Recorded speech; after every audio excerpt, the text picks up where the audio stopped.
hear more about MMSD, the great work we're doing, our facilities, and our future referendum. Before we get started, I wanted to take a moment to acknowledge our President of the Board of Education, Michelle Nichols, who's in the room. Hey, everybody. Thank you.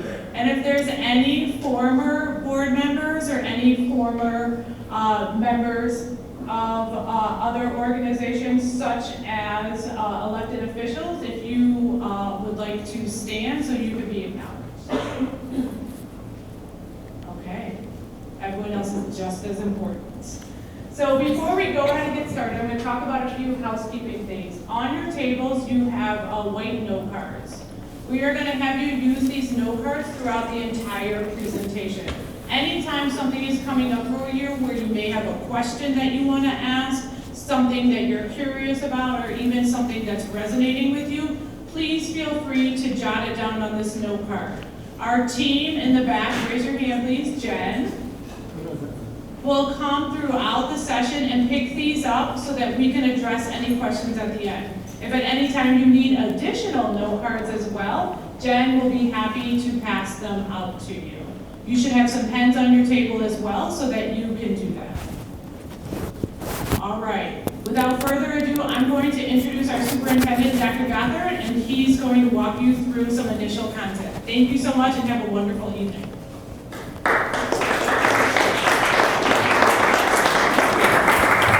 You want sides? Okay. Got to make sure I have someone on sides. Good evening, everyone. It is wonderful to be with you. My name is Joe Gothard, and since May 20th, I've been the superintendent of MMSD, which I think is over 100 days. Who's counting? It's gone fast. It's been incredible. It feels so good to be back where I grew up, to be the superintendent. And I'll give you an example of this today. So one of my favorite things so far is joining Downtown Rotary, because I get to take a 15-minute walk to get there. And it's just a great way to clear my mind as I head over to Rotary and connect with other leaders and folks who I've known for a long time. And today I'm walking, and all of a sudden a young man hops out of a city truck and says, "Joe," calls me over, and it's a former student who we get to connect with. And let's just say that as this student's former teacher and then principal, we spent some time together. You can take that for what it's worth. But it was really, really fun to connect with him. He's worked for the city for 18 years. And one of my takeaways is that relationships matter, connection to the community matter. And that's really why we're here tonight. My job, our job tonight, isn't to convince you one way or the other, it's to present to you information. So prior to coming here this evening, I received an email from another person who I knew from the community, asking specific questions. And I wish I could have just said, could you just meet me over at Goodman in a little bit? We're going to go through everything. So I tried to, in a quick email, provide everything that we're going to share tonight, just so you can be provided with information. That's what the purpose of being here tonight is. And we will certainly answer the questions that come up as well, to the extent that we're able. So really grateful that you're here. Let's ground ourselves a little bit tonight in likely what many of you know, but if not, it's important, I think, that we know who we are. Our students are 25,000 strong. 25,000 strong in MMSD. We've been 25,000 for a long time. I always remember that was the number. Now, 4K started at sometime 10, 15 years ago, somewhere in there. So it went up a little bit, but leveled out with the pandemic a little bit. Now I'm seeing, again, stabilization right around that number. 52 schools and more than 6,000 staff. The demographic breakdown of our district is as such. 18% identifies Black or African American, 7% Asian, 25% Hispanic, 39% white, and 10% two or more races. Now, let's go back my lifetime ago, 1970, 13% students of color in Madison. Madison has changed quite a bit. 1970, Madison, 44 square miles. Today, anyone? 80 square miles. All right, so our city, as you know, I tell people all the time, I grew up on the Far East Side until I come back and realize there's a whole lot more from where I grew up. No longer. I'm an East Sider now, okay? So other important things about our district, 16% of our students qualify for having an individualized education plan, special education services. 47% economically disadvantaged, that we count that by the number of the percent of students who qualify for free or reduced price meals, and 27% of our students qualify for English language learning. And again, that number is on the rise. As our district and city grows, so do families who are coming new, sometimes new to country, other times new to Madison. Another important thing for you to know about our English language learners, many of our students who qualify for English language learning were born right here in Madison as well. Okay, so are born in the United States, many born in Madison, let me restate that. Many born in the US, some born right here in Madison as well. So important, just for some context. Next slide, please. Some of the things I'd like to share with you, and I hope that you know this. I hope this is all new, or I hope none of this is new to you. But we have 21 schools that offer dual language immersion, Spanish. A couple of them, and a new pattern is our Hmong, dual language and developmental bilingual education. So these are wonderful assets to our community. This is many years in the making to provide these kinds of opportunities for our students. I think a number that amazes me as a former high school principal here in MMSD is 61%, more than half of graduates earn college credit before graduation. And that's truly remarkable. And it says so much about this community because it does not happen by a school district alone. It happens because of partnership. It happens because we have a tremendous investment in the lives of our young people in our community. So what a wonderful way to set out of graduation. Fifth grade, as you know, we continue to offer string instruments. It's been a long time history in Madison of that, and it's really popular and something that our communities truly value. We're celebrating 26 National Merit Scholars. Last year, almost 4,000 students took advanced placement tests. I remember days where we would bus to perhaps schools or adjacent community spaces. Now we're at the Alliance Center, where we can spread out and truly have a district testing center, which is incredible as well. And I left in 2013, and 27 schools did not offer full 4K at the time. I'm thrilled to come back and know that we open our hearts and our doors to the expansion of 4K. Early learning is incredibly important. It's also important for the family's first connection to be in our school district in a high quality program, and I'm really happy that we can offer that in MMSD.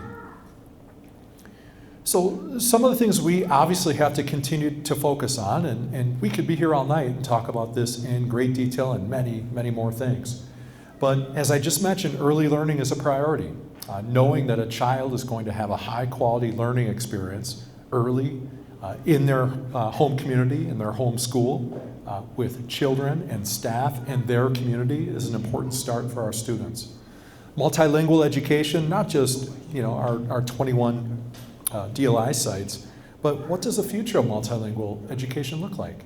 If Madison's a changing community, how are we looking at our students and making adjustments and investments? And not just in language. Language brings whole other opportunities as well in terms of culture, in terms of students feeling accepted and seen and valued in their schools. So it's much, much bigger than learning the language, and it's much more about applying students, again, being comfortable who they are and showing up and having those opportunities. Well-rounded opportunities, if I asked you to define what a well-rounded opportunity is, one, we would probably have an expansive list. Two, at the end of the night, we would also say, you're all right. You really are.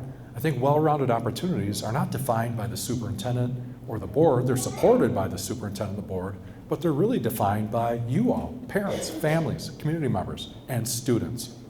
I was with a group this morning and I talked a lot about my own learning with listening to students, because I used to think that I listened to students. I'd sit, maybe my hand on my hip, and listen and take their feedback. But I really started to understand what students really want is they want leaders, adults, to listen, to understand, to ask questions, to go deeper, to sometimes even challenge them, to get at a place where there can be some action on their ideas and what they're saying. I've learned valuable lessons in that way, and I've seen the results of students when we hear them and we can provide well-rounded opportunities that are meeting their needs. And culture and climate, I don't have to tell anyone in this room how important that is. And this is everything from safety to the way that students feel about being present in their school community. And not just students, staff as well, families. Okay, our families send their children to our schools, and we want there to be a really supportive culture and climate that embraces all and makes sure that all of us feel comfortable with our school community. Not just comfortable, feels good and positive about our school community. So those are just a few highlights about the investments that we want to continue to make, the efforts that we want to continue to expand, and what we want to do to continue building a great legacy in MMSD for our students. So how did we get here? You might wonder, where did these two questions come from? One thing I'll share with you is that I believe the date was February 15th when I accepted the job as superintendent from President Nichols over the phone. An exciting day.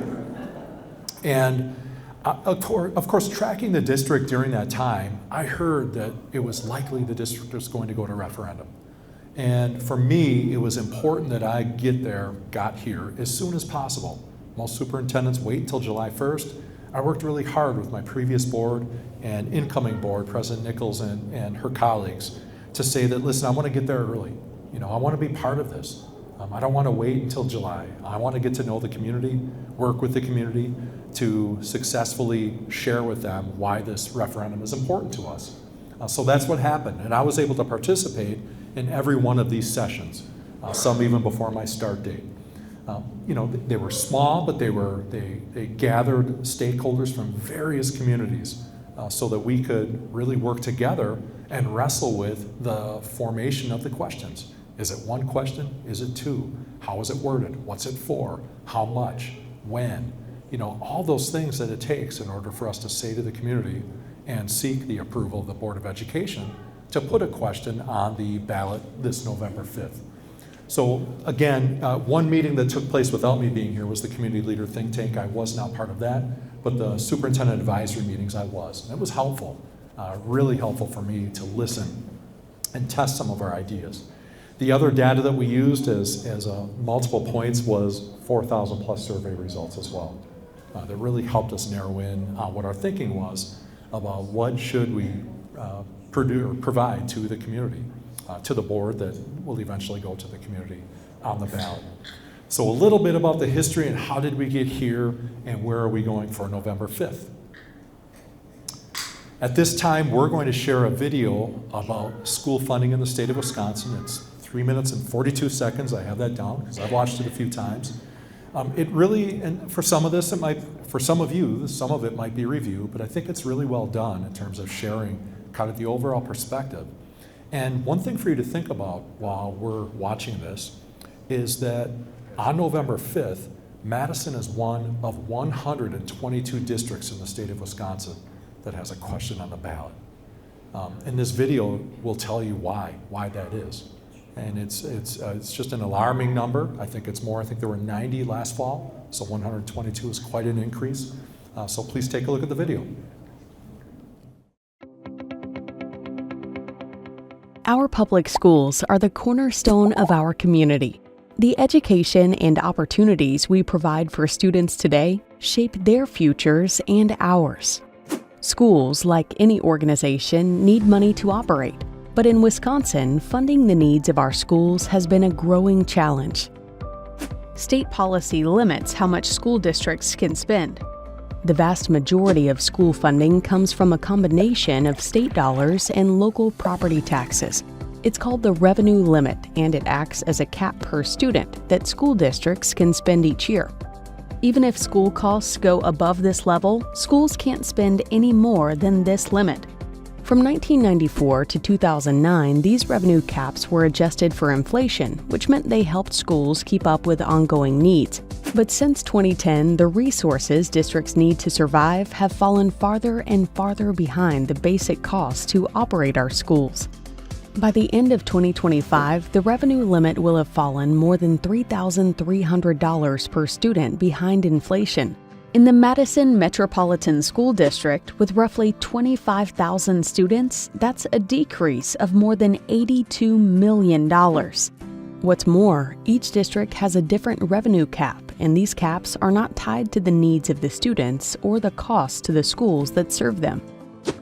Our job as a school district is to make sure all of our students have access to the exceptional educational opportunities we provide, no matter what their needs when they walk through our doors. But state funding falls short of what it costs to meet the specific needs of many of our students.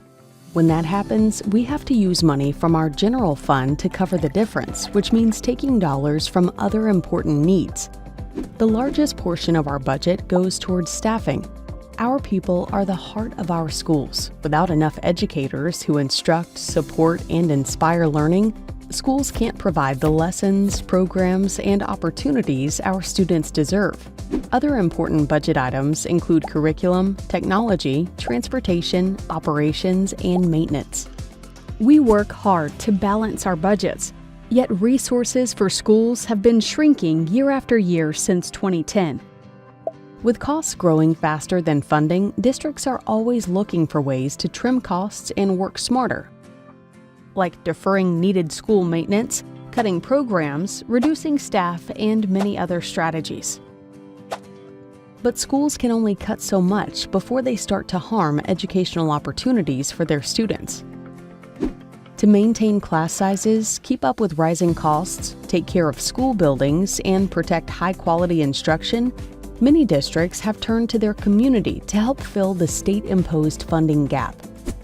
Since the arrival of revenue limits, over 80% of school districts have done so by asking local voters to raise their caps through an operational referendum. Most have used the option multiple times. Our children don't have time to wait for state policymakers to fix the school funding system. By putting the needs of our students first, we are investing in their potential and the future of our whole community. Strong schools make strong communities where families want to move and stay. Learn more about school funding by visiting our website.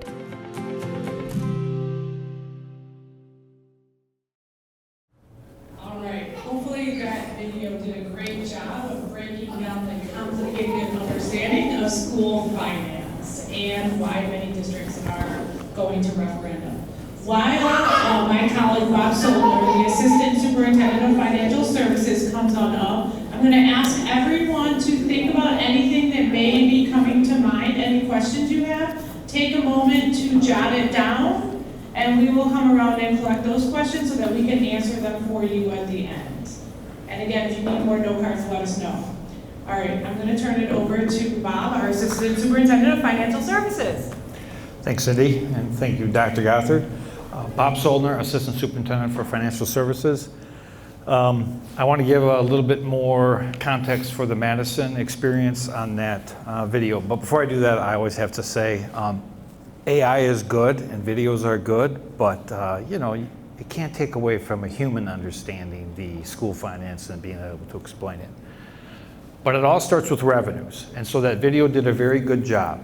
In school finance in the state of Wisconsin and in Madison, state law has been set up since the late 90s to limit the amount of revenues a school board has to run its local public schools. And the limit is on the amount of property taxes a board can levy, and we all pay, and how much you get in state aids. Initially, that formula had the revenues tied to inflation. So as your costs went up by inflation, so did your revenue stream. And then the formula was tied to membership, number of students in the district on a 3-year rolling average. About 12 years ago, the legislature decided two things. One, they were going to cut all schools by $600 a student on their sustainable revenue. And they said, we're going to get rid of collective bargaining. So school boards, you figure out how to fund your operations by cutting your costs. The second thing they did was say, we are no longer going to give you sustainable revenues. We're not going to hit your revenues to costs of inflation. They knew costs would continue to go up, and instead what they said was, if you want sustainable revenues to match your ongoing increasing costs, you need to go to referendum, and you need to ask your voters to allow you to have sustainable revenues, right? Now, the great thing about Madison and our community is the board has several times over the last 15 years asked the voters for support and additional revenues for operations and for repairing facilities. And fortunately, the school community has said yes. Okay, so now so that's the context of it all, right? So a lot of folks say, why do schools keep coming back and asking us for more money? Because they have to, because state law really requires it. And Joe mentioned the number of districts that are going to referendum this fall. Amy and I were talking and back, and I think there was 90 some that went to referendum in the spring of this year. And so going to referendum is a pretty common occurrence across the state for the majority of school districts, right? That's just the reality we live in. Now, I'm going to get now specific into the revenues, and first I want to talk about the gaps in our revenues, why the board has chosen to ask the voters to give not only operating dollars, but also money for facilities. First, I want to focus on the revenue gaps on the operations side. So just over the last 2 years, had inflation been used to increase our base revenues, our ongoing sustainable revenues, the board would have had $30.2 million, right? So our costs have gone up quite a bit. Inflation was hitting almost 9% 2 years ago, but our revenues were staying the same. Our revenues went up a little bit because the voters back in 2020 approved an operating referendum for 4 years. Last year was the last year we had that operating referendum. But had our revenue been tied to inflation, we would have had $30.2 million additional dollars. And it's not just one-time dollars, right? These are base building dollars that a community, Madison Schools, has to support those ongoing costs. The second thing is how both federal and state law is set up for special education. Back in the 70s, the federal government passed the Individuals with Disabilities Education Act, a great piece of legislation that required local school boards to provide services for students with individualized education plans. It was a federal requirement. The states soon after followed suit, which is excellent. Madison is an inclusive educational community. Madison treats all students. Madison historically has been known to provide phenomenal special education programs for the students that need it. Except the federal government, when they passed the law in the 70s, they said, we'll give you about 40 cents on the dollar. Reality has been they give us about 10 cents to 12 cents on the dollar. When the state legislature passed the state money for special education services, it actually used to be written into law. It was like in the 60s or 70% range. The legislature really never met that, and they were kind of sick of people telling them you're not meeting the law that you said you would, so they removed that from the law. And instead they said, we're going to appropriate some money, and whatever that money is what we're going to give you for reimbursement, right? So as costs go up, revenue stays the same, or you get a little bit of an increase, you get whatever you get in terms of reimbursement. Last year, that reimbursement was 31%. So what that means is Madison's providing those individual education plans, critically important, very, very important, in an inclusive educational environment. But it resulted in us having to take $66 million, $66.4 million from our general fund, the money for our general operations, to fill that gap in revenues, right? Which we do. Statewide, that gap was $1.5 billion. This is where I also like to put in, the legislature has raised several $billion in tax-raised revenues that they could, if they wished, share it in the costs of local public schools, but they don't wish to, right? And so that's the law, and I want to explain the law. I've read a couple of articles where it says we're blaming others for the revenue problems. I don't want, that's not my message at all. I want to explain state law, and then I want to say, the law says, really, take care of your own communities. If you want your communities to have sustainable revenues, you have to look at that referendum and you have to make your decisions, right? It's your choice how to vote, but we want to give you the information to explain why the board has asked for those operating dollars. Then the last piece on the operations side, which has been debated by the legislature many times over the last 15, 20 years, is four-year-old kindergarten. Joe talked about the expansion of full-day four-year-old kindergarten, the school board's focus on early literacy, providing those full-day options, which have full-day costs. The state treats four-year-old kindergarten as 0.5 in the formula. So although we have a full day of cost for a full-time child, we only get to count that child as 0.5. 0.6 in some cases with a little bit of how the formula goes. But the point being, you only get half the revenue what you really need in terms of operating the school and community. All right, I want to shift a little over to facilities now, because there's two questions we're going to talk about. An operations question for $100 million and a facilities question standalone for $507 million. In addition to the operating dollars that I've been talking about, for the last several years, the school board has levied $5 million specifically for facility maintenance and improvement. Since 2008, the school board collectively has raised $93 million to invest and maintain our existing facilities, which is necessary. But I can tell you, and I'll go over some statistics coming up, there is no way we can identify under revenue limits sufficient monies to both upkeep our facilities ongoing and to make major renovations. The school finance law just doesn't allow for it, doesn't account for it, which is why the board chose to ask for a set amount of money to focus on several of our school facilities across the district. So last fall, we did an analysis of our existing facilities. We have 52 schools in Madison.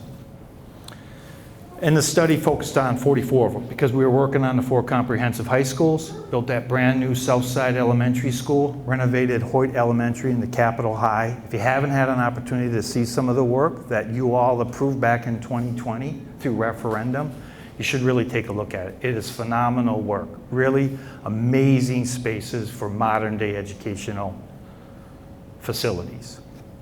But that study said 26 of our schools, so half of our schools are 60 years old. And although they've been maintained and updated and best as possible, at 60 years old, we have several of our facilities that are past their useful life. On a mechanical side, in some of the schools we've identified for the referendum on facilities, the mechanical systems are so old that the manufacturer doesn't exist anymore, and there's no place you can buy parts. So we contract for and make our own parts to repair the mechanical systems, which needs to be done, but it's not a very efficient or cost-effective way to use facility dollars, right? Then the other thing of those schools, 40 of them have received a C or a D. And we're going to talk a little bit, you have on the packet in front of you, a look at the 10 schools and the alpha grading, and I'll talk a little bit about kind of the specifics of that alpha grade on the schools that are on that referendum question. Okay. 2 questions. The 2 questions are separate and distinct. $100 million for operations and $507 million separate question for facilities. And it's real important to know. Remember that $66 million funding gap I talked about in terms of the lack of federal and state sharing in the cost of educational programming? That $66 million has to be funded from the operations dollars.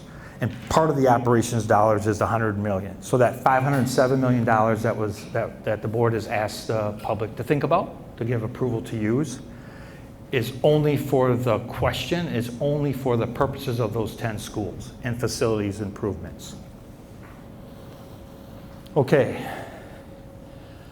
So Dr. Gothard talked about some of the priorities of the board, and I just want to reiterate why it's important and explain why the board has asked the community for the $100 million. It is so much more about sustaining our current operations.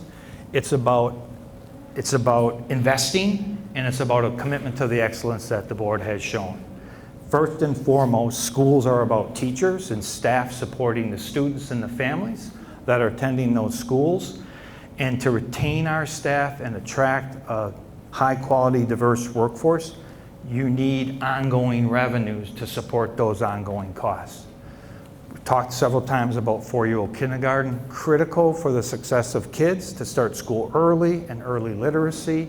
But I talked about that funding gap, how the state treats a 4-year-old kindergartner, which that funding gap allows us to not have sufficient revenues to support those initiatives and to continue the investment.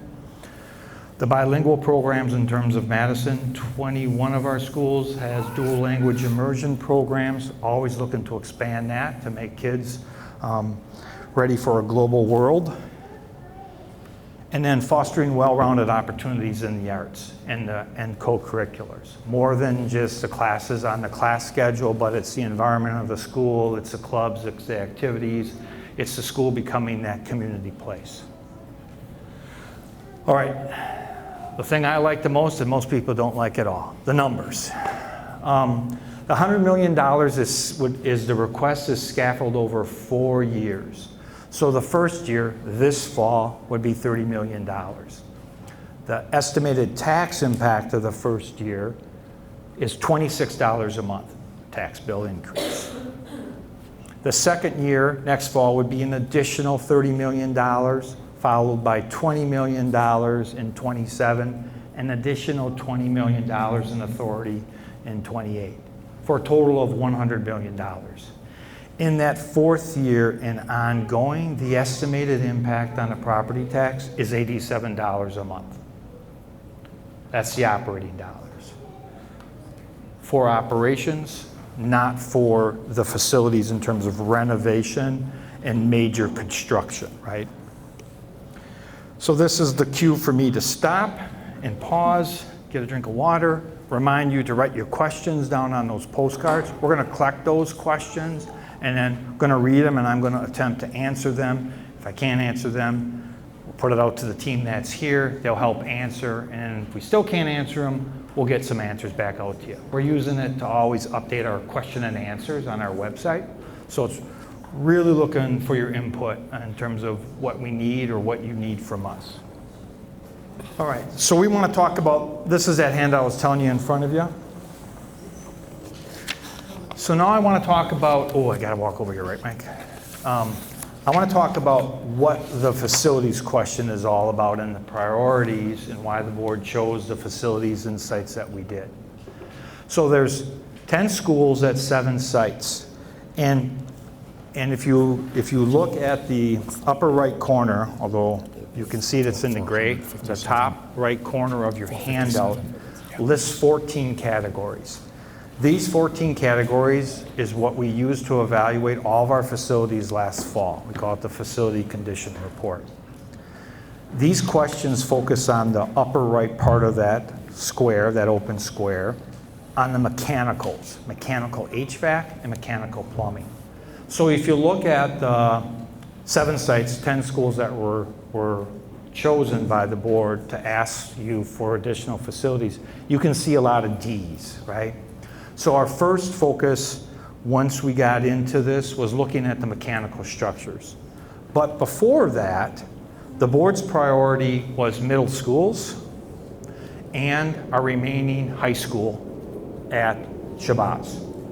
And so back in 2020, when the board asked the community to focus on the comprehensive high schools and creating a spot for Capitol High, a permanent spot for Capitol High, one of our alternative high schools, they said they would look at it and come back and the focus would be on middle schools. So that was our first directive. Keep a focus on middle schools. We have 12 middle schools. There's 4 middle schools in part of this request. So 4 of our 12 would be addressed in this next 5-year period. And then, as we got into the details, working with building services, construction experts, architects, the folks that we have worked with on the current referendum and facilities, we prioritize mechanical systems at some of the elementary schools that couldn't wait in terms of significant repairs. And once you go in and need to do significant repairs and renovations to the mechanicals, it really makes no sense not to do the whole building. So Anana and Crestwood were added. Anana and Crestwood are our worst elementary schools when it comes to mechanical, plumbing, and mechanical HVAC. So they were included as part of this package. So that's the first cut. The next slide. Then the next cut was geographically located throughout our district, right? Remember, we have 52 facilities, so we wanted to spread the improvements to the middle schools across the community to give the board and the community options as we move forward. We're currently working with some folks to get some long-term population estimates. It's a bit of a tricky business to predict enrollments in schools lately. You had COVID, you had declining birth rates. And the experts, when you do the models, project that we will go down in enrollment. As an example, last year we were projected to go down 550 or 650 students, decrease the number of students the district would serve. We went up over 100 on the counts that we use for finances, right? And so the question is to balance the birth rates, balance the development, and know that it's a moving target, which we're always going to be looking at for the years to come forward. But our facilities are a place where the board felt we needed to act now, to ask you to consider giving additional funds to work on these facilities in terms of building new and renovating. So all the schools, except for Anana and Crestwood, right now are recommended to build brand new.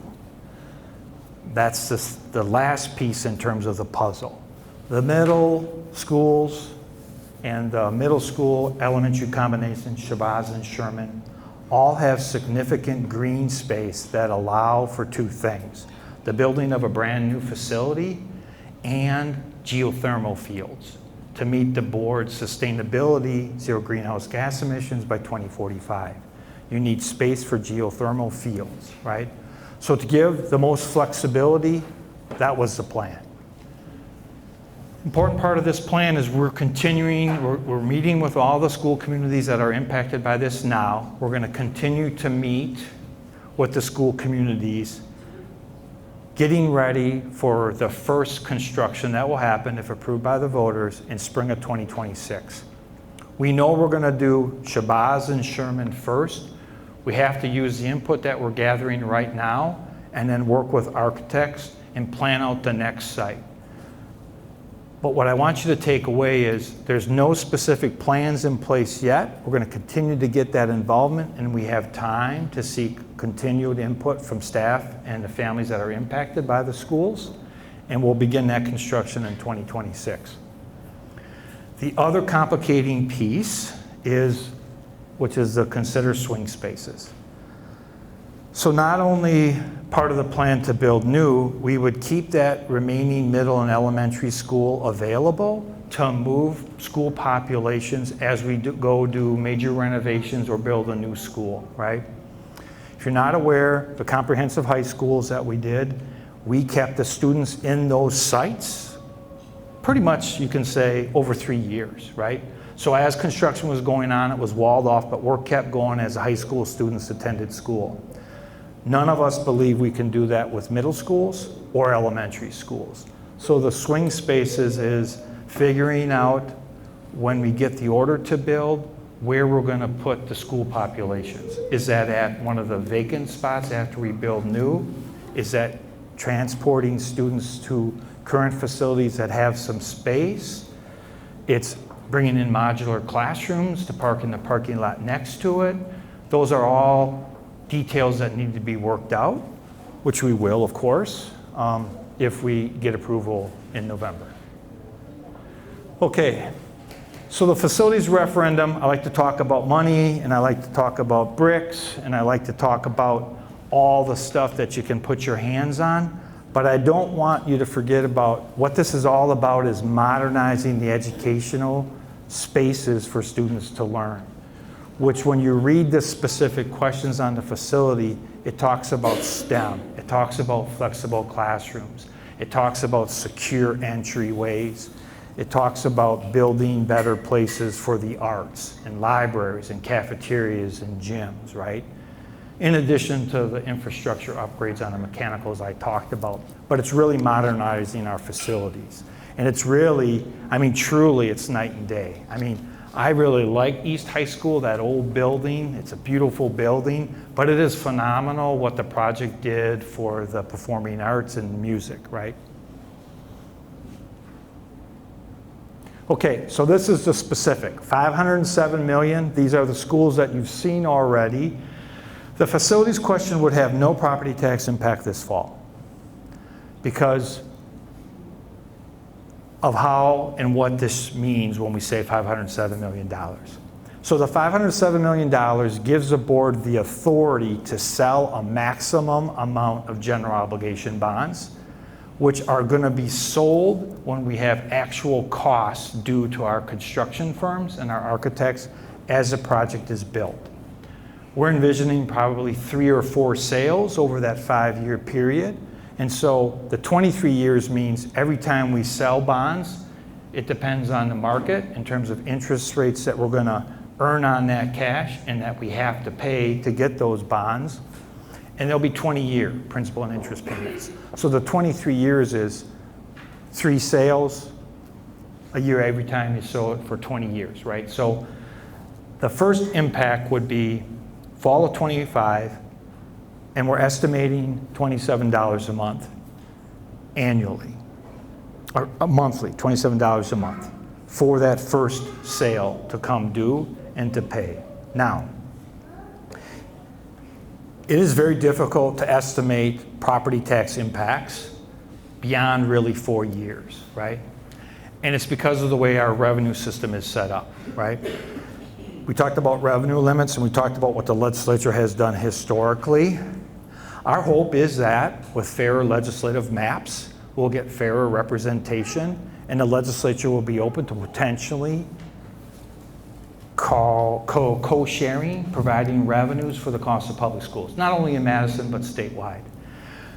And revenue limits and the amount of state aid, as the legislature or state provides more money, taxes go down, right? So the belief is the legislature and the state will eventually return to what they used to do and really be much more partners of the local public schools in Wisconsin. The other thing is property values are really difficult to estimate, particularly in Madison, which is a very robust economy. And then student populations, right, which impact that revenue limit calculation, impact the amount of state aids. But for the next 4 years, the operational referendum is blue, the facilities referendum is in orange. I talked about $26 a month, it's $317 the first year annually. The next year would be cumulative, goes to $632, then $841, then $1050, right? And then that $1050 is what we predict to be the cost of that $100 million. The facilities referendum is at $27 a month. It is about $327 a year. And again, projecting out to the 4 years, really difficult to go a lot more past that. But those would be the foreseeable future impacts on the taxes. We're going to take a pause again to get questions written down. One of our staff reminded me that I forgot to mention, which is a really cool tool on our website, is we put an estimator for the 4 years on our website. If you haven't seen that, you can type in your assessed value of your home this year, and it'll give you the property tax impact that are reflective of that slide that I showed you over the 4 years. That's based on the average home in Madison this year of $457,300. So if you have a home that's valued less or valued more, you can plug that assessed value in and you can get specific numbers. Again, projections of what we think it will likely be, could be really, but projections nonetheless, right? All right, so the first one is, if the operational annual gap is larger than 25 million, where does the rest of the money come from, even if the referendum passes? That's a good question. Can you repeat that? If the operational annual gap is larger than 25 million, where does the rest of the money come from? Where does the rest of the money come from, even if the referendum passes? So, no matter what happens on November 5th, the next day, the month of November, the board will start hearing from me what I think the revenues might be for the 25-26 school year. So the way state law is set up, the board at the end of October will pass the budget that's effective for the year that we are in. Because by state law, we don't know for sure what that revenue limit number is going to be, and we don't know how much state aid the state's willing to pay us this school year, 24-25, until October 15th. That's just what the law says. So at the end of October, the board's going to pass 2 budgets for 24-25. One budget that will be in effect if the referendum does not pass. The other will be in effect if the referendum is successful. Now, in November, at the board meeting, I'll start talking to the board about available revenues. Because in school finance in Wisconsin, everything starts with identifying the amount of revenues you have. And so if the referendum doesn't pass, there'll be less revenues available, and the board will have to do what they do every year, make priorities based on available revenues. And so this year, we have one-time monies in our Fund 10, our general fund, that can support the operations for 24-25. But without sustainable revenues, the board's going to have to make budget decisions like they do every year for that 25-26 budget. And so no matter what, the board will adapt to whatever the situation is, right? Now, we talked about the reasons why the board has asked for those operating dollars, right?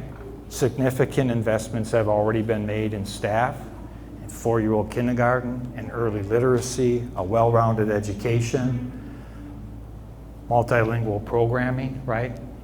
And if the sustainable monies are not there to continue that, the board will have to make some decisions about how to have the revenues match their expenditures, right? So this year's budget, $46 million we're using to balance for the 24-25 school year, all right? And so the referendum means a lot. The referendum means a lot to continue the commitment to excellence that the board has done and that we believe the community expects. The next question, could you elaborate on why consolidation may end up costing more than rebuilding?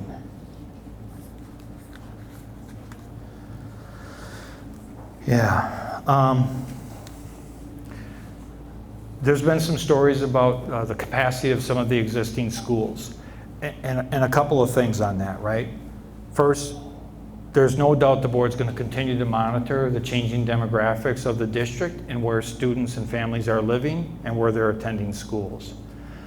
But if a school is underused today, if it's at 60%, we don't staff buildings based on the capacity that exists. We staff buildings based on the number of students that are attending that building. And so if we close down a building, there's not really significant savings to that, right? Because we're only staffing that building, providing services to the students that are going to that building. And if a building is closed, one, you're going to have to likely bus those families to another school, and the teachers that are working in the school you're going to close or consolidate are still going to be teaching those students just at another location, right? But the board always looks at it every year. Where are we going to put the resources and what is our capacity at the individual school buildings? And so there's not a lot of savings when it comes to it. But that's just because of how we budget and we staff our schools. Oh, this is a long one. Okay, the grade scale for facilities seems dramatic and misleading. A C was given to many items that appeared to be cosmetic problems. This brings doubt about how serious the situation is, and I'm skeptical that the rating system shares the same values that I have regarding frugality and practical spending. Well, that's an opinion. All I can say to that is the facility condition report is on our website. That facility condition report was put together by outside architectural firms that obviously are under contract for the district to do work, plus our building services staff. And what that facility condition report tried to do was look at all of our schools holistically and grade them in comparison to each other. We used the Olson Elementary School on the west side, which was our most recently built school when we began this analysis, as the benchmarking comparison. And so compared to the standard of Olson Elementary School on the far west side was how each one of those facilities were evaluated. So if you think C is too high or too low, then everything else would be moved on the scale. But the point is that facility condition report was graded against the standards that we used. And I'll just share a couple examples. And again, I'm not going to go through every single grade on the school, but Senate Middle School, how many of you either went to Senate or are familiar with Senate Middle School? All right, we have some folks in here. I went there too. So Senate Middle School was built and designed differently. It was designed to be an open classroom school, meaning that in House 5, which I was part of, there is a space that is a little bit larger than this that's wide open, other than portable walls. And there's one door to get into all those sectioned off pods, as we called those. And as time has gone on and that model has changed, there have been many different ways to try to make that an accessible and an open and a suitable place for teaching and learning to take place. So it's been kind of a hodgepodge of different patchwork that's been done to try to make it suitable for the model today. So we can see what we're And I don't recall if Bob talked about this, but with 52 buildings in our school district right now, the district has committed an average of $5 million a year to deferred maintenance. Okay. $5 million a year. And I want to give you an example of how little that is for the needs of these buildings. Right now, we have James C. Wright Middle School on Fish Hatchery in Wingra that is getting their roof redone. It's a pretty small building for our portfolio. It's a small middle school, and it's recently constructed. It's more of a leveled up building. It's not spread out like some of our schools. $700,000 just to patch that roof, just to do regular routine maintenance like you and I would do on our homes. So when you think about that, one building, one roof, 700,000 of that 5 million, we're scratching the surface and really doing emergency maintenance, not even deferred maintenance. And we've fallen behind. And we don't have the money to invest it because if we do, it's coming from classrooms. It's coming from our school operating revenue. We don't get facilities revenue from the state. So that's just one example of, cosmetics and aesthetics are important, but the need of these buildings to truly be opened up and completely renovated or replaced is long overdue. It just simply is. One other piece with that. Schools that were built in the 1960s. As the principal of Fowle High School, longtime staff member there, for many years, that main office was right in the middle of the school. It was not uncommon for me to encounter somebody walking around the hallway, looking around, and you could tell right away, like, can I help you? I'm looking for the office. That individual could be anywhere in the school. So my 2008-9, somewhere in there, we partnered with Summit Credit Union. Summit Credit Union, we became the first high school to have an in-school credit union. And as part of that project, someone's gonna sleep good tonight. As part of that project for Summit Credit Union to be in school, we also created a welcome center at the main entrance where that was the controlled entry for people to come in and check in to somebody who could greet them and say, and set up who they were there to see. So those were the kinds of things that we had to do out of advocacy and not out of system-wide.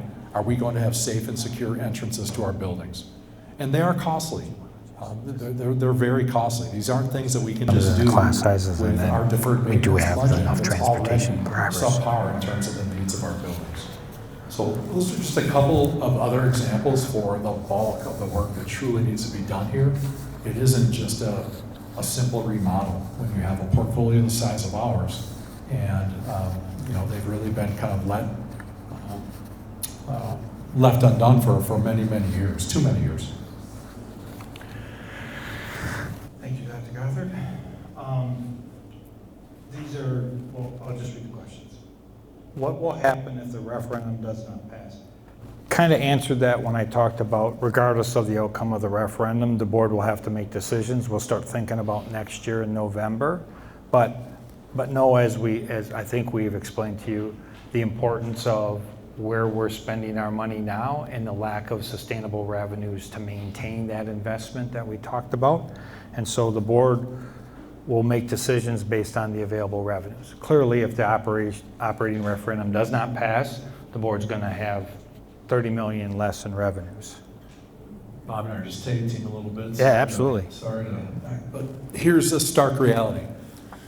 One of the slides said that 80% of our budget goes to people, which is true. We also have very well agreed upon class size limits. in our schools as well. Our schools that have higher poverty have lower guaranteed class sizes than our schools that do not have a higher percentage of poverty. You know, we have a rating scale for how we do that as well. It leaves very little. I mean, the way for us to reduce our budget is our workforce. And it leaves very little because it's not as though we're seeing 1,000 fewer students. The same students or more are going to show up, and they're going to need, you know, they're going to need our very best. And they're going to need the people that they have before them. So the only way that we can reduce our budget to the numbers that we would have to would be a workforce reduction. And that's just the stark reality of this work. It's people. It truly is. With a ratio of our budget to people versus non-people, that's truly where it would be. You want to answer that one? You want me to? So Dr. Gothard just answered the first part of this question, just to restate it so we know. Our class size is limited. Dr. Gothard just mentioned we have a class size policy, we follow that. Go back to the drawing I will also board. mention that our Board of Education made a significant investment this year to think about even lower class sizes at our kindergarten and our first grade level to really focus on the early learning work that we talked about earlier and to focus on early literacy. The second question is, were you able to get enough bus drivers? So for this year, the answer is yes. Yes. Absolute celebration. And we hope that continues, and we'll take more bus drivers, because we know someone can be sick. So if anyone knows the bus drivers, come on. But yes, the answer is, we do have enough bus drivers for this school year. Yeah, that was definitely one of my biggest concerns at the start of the school year. Are the buses going to run? Are they going to show up? And they really have, so it was really good. The next question is also kind of a plan B. What happens to the construction plan if the referendum doesn't pass? The facts aren't going to change, right? Madison, oldest school district in Dane County, has aging school facilities. So we'll go back to the board and start talking about plan Bs. The need does not go away if this referendum doesn't pass. I would say historically from my past lives working at the state level, most boards go back and look at trying to pare down from the ask that was made that was rejected, right? But that's really the board's decision. But I can't stress enough, the facility condition report, the long range facilities plan that we developed over the last 9 months really point to the need for investment in our school facilities. There's no change in that. Okay, the next one's Jen, who was collecting the questions, does a great job putting these under the categories. It helps kind of answer questions in groups. This next one's taxes and impact. Some of these are a little bit wordy, but they're good questions. I like these questions. Okay, I get there is a revenue limit, yet my taxes had doubled due to sharply increasing property assessments. So in effect, aren't you getting more money due to the rising property values? And if I'm paying double property taxes, yet the number of students have been overall declining, where is this money going? I'm going to address the first one first, right? So assessments across the municipalities that support the Madison Metropolitan School District and within the city of Madison are used to distribute the taxes that are owed, right? So as assessments go up or down, the district doesn't get any more money. The levy for the district is the total dollar amount that they levy, right? And that total dollar amount, when it's distributed across the municipalities that support the Madison School District and the individual property owners, individual homeowners, and businesses, all is dictated by that assessed value. So as your assessed value goes up and down, your property tax that you're paying is impacted, but the total amount of revenues collected from taxes from the district in total is limited by that total dollar amount, the levy amount, the total dollar levy amount. Okay?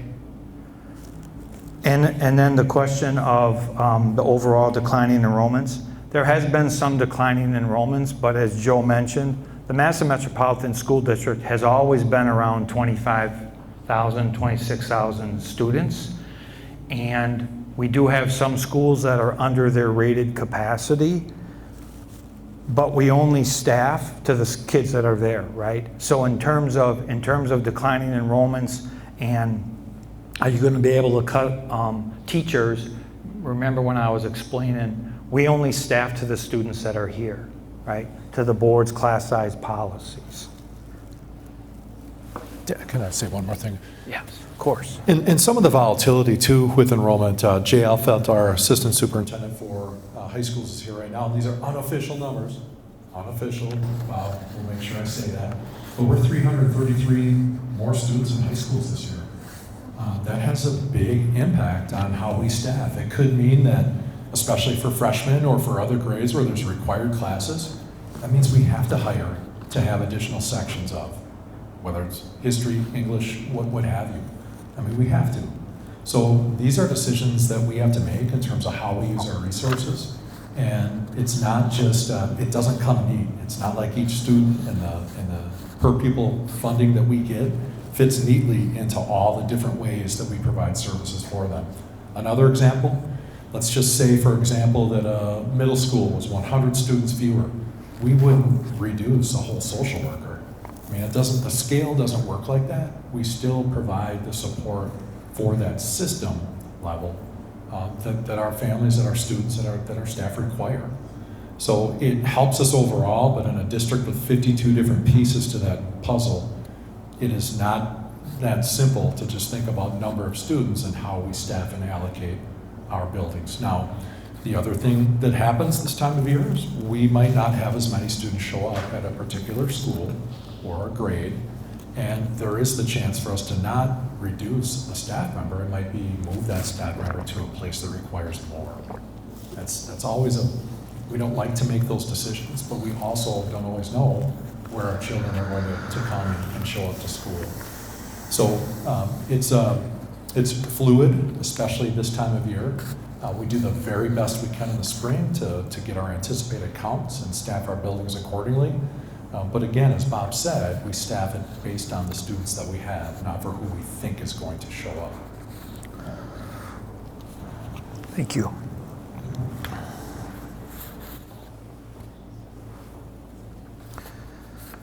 Okay. Is there concern about raising property taxes by over $1,000, making the city a less affordable place to live? I'd say absolutely. There's a concern. The board spent months looking at the numbers in terms of the operations side and the facilities condition report. Spent a lot of time asking questions, getting information. But in the end, in order to maintain our schools at the level that the board believes the community needs, we need ongoing revenues on operations, and as we talked about, the need for facilities. But it is a concern for sure. I'm going to do a related one. The amount of property tax increases is about the same as the amount of assistance that my family receives annually in utilities and food assistance. Will we receive more financial assistance to help cover these things? That's a really poignant and important topic. Obviously, the board doesn't control that in terms of the services the counties provide and the services that the state provides to offset the cost of living. That's really a decision left up to, I would put it to the state, right? I talked about the billions the state has sitting there that they've raised in taxes and are unwilling to share with municipalities and families in terms of assistance. But that's a tough one. Okay, I missed one here before. So I'm going to go off the tax impacts. The question was, will there be open houses at the schools that have been recently updated, and can we see what we're getting for our money? Good question. We had a couple of open houses. Now that school's in session, we don't have any more public open sessions planned, but we will be adding videos to our website. I saw some cool drone videos that shows the construction on the interior, and we'll have that kind of information about the facilities.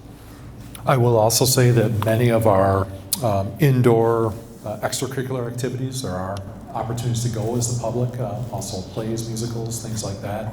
All four of the auditoriums have been deeply renovated, and they're incredible in terms of what those spaces are. They're accessible. There's level ramps to get on stage if a child or an adult is in a wheelchair. Really incredible transformational renovations to those spaces. We do have some good, as Bob said, good videos also online, and we will try to continue to add to those as people are using those spaces. But it is remarkable. As many years as I spent at one particular high school, I go in there now and I need a guide, just in terms of how it's truly been completely transformed into a space today that I think should make this community feel very proud. Okay, I'm gonna go, there's two more questions. How many referendums have been passed in the past 15 years? I don't have the exact number, but I can get that. Do we have that on our website? The number of referendums history? passed? I thought we did. It's in the Q&A.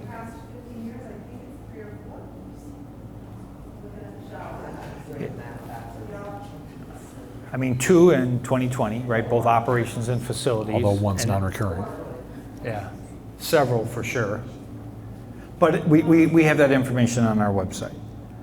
And then what is the total cost these referendums have added to our taxes? You'd have the dollar amounts and we could look into it, but the total, I'd have to do Oh, a you mean the you calculation. mean the Though These are combined. the past ones. Keep You mean that that up. combined. That's perfect, yeah. So this question was related to what is the total cost these referendums have added to our taxes, the past referendums, which is a dollar amount. I could digress a little bit in terms of how revenue limits work. Because the state controls the revenue limits, like remember I could told you about 12 years ago, the state just said, we're gonna reduce your revenue limits by $550 a person, right? So the referendums that were passed, right, added to a district's revenue limit, but when the legislature just arbitrarily says, we're reducing your revenue limit by 550 times 25,000 students, it makes it a little bit more difficult in terms of calculating that kind of, and there's other ways that the revenue limit is impacted, like the private school voucher program, right? That's added to our revenue limit. The Madison School Board has to levy local property taxes to pay for the private school vouchers that the state awards, right? So that's added into our revenue limit. So revenue limits are a changing number based on state law changes, and then the authority that the 100 million would just give 100 million on top of whatever the state has done, whether they're increasing or decreasing. And then how much longer do we have to pay on these? Most of the referendums in terms of operations that have been approved by the voters in Madison add to the base. So it's within the base property taxes from year to year in terms of the revenue limits. And then finally, the State Journal quoted me, I believe, of the need to anticipate needing more referendums every few years. I think for sure for the facilities, if you look at that facility condition report, 26 of our schools over 60 years old, 40 of them getting C's and D's. There's definitely a need for our facilities. But right now the focus is on these 10 schools and 7 sites over the next 5 years, and then continue to look at what's going on in the district. But likely if you look at that facility condition report, there is a need to upgrade our facilities in Madison. There is. And it's not going to be handled by any one referendum. When that happens, that'll be up to future boards for the timing of that. But we cannot attend to operations one time. And with regards to buildings in our district, Madison has had school buildings since 1846. Most of those are no longer online. And this community, I forgot to mention at the beginning when I was going through the 1970 to today, the 44 square miles to 80 or so today, is also expected to grow by over 100,000 people by 2050. in Madison, and even greater if you count in Dane County. And I know one thing about thriving cities. Thriving cities have thriving school districts, and that is the goal. The goal isn't to just maintain. The goal is to truly be an exceptional school district where folks, whether you've been here or you're new to our city, can count on an excellent public school district. Okay? It's the reason that I chose to come back. I want to be part of this work with you. And it's really unfortunate that we have to share the stark realities of school funding. I want to let you know that another part of me is going to continue to fight to change that as well, to make sure that our voice is heard as a school district, whether that be a voice for the state, certainly for MMSD, but I'm willing to take that role. It matters a lot to me. My education here in MMSD is important to me, and it's part of my mission for being back and being back with you to make sure that all of our children and our families feel the same way. Thank you, Joe. So this is, the last one is a question on the cumulative impacts of the operating referendum. Does the monthly amount go up from 26 to 87 incrementally? And then they did the math, and the math is almost, I'd say, 80% right, so it's awesome. And so the $26 is incremental. It goes to then $52. Then the third year would be $70, and then that fourth year is $87. So it scaffolds up, right? Base building in terms of cumulative impact on the taxes. What was that? My team is awesome. They give me like signals and sometimes, usually I get them right away, but sometimes it's like, I don't know what you want me to do. I'm confused. All right, I don't have any more questions.